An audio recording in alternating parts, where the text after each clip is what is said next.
Hello and welcome to devlog number 3 on my Rune plugin I'm making. Going to expand a little bit on this utility. So on large servers, what's really frustrating is when there's a bunch of people on and everybody wants to get through the night, but hey, guess what? Nobody's willing to get into bed. For that reason, a lot of servers use a /time_day command, something like that. Whereas on my servers with my plugin, we're going to be doing something a little bit different. We're going to be using basically the chrono trigger from Runecraft, reimagined a little bit. So in the spirit of making things a little bit more balanced, I'm kind of vastly increasing the structure that is required for the chrono trigger, as you can see.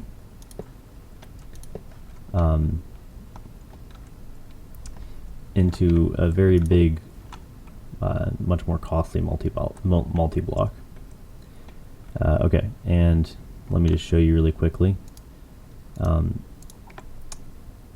This right here, the lapis, that's our ink. So this is the stuff you can change out.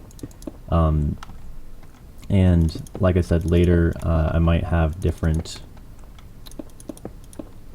inks do different things. You know, maybe I would make maybe I'll make one type of ink do it faster or something like that.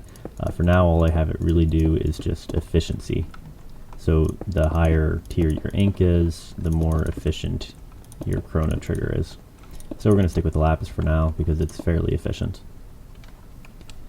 As well, we need to get our mob or our energy system set up, and I've temporarily modded silverfish to just give a ton of power.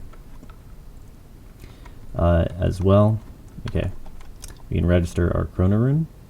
And I don't have the power balanced for this just yet, but basically how it's going to work is there's going to be a flat cost, like a flat rate of some amount of power, and then there's going to be an additional required power for every player that's online. That way it's more and more expensive the more players you're affecting, if that makes any sense.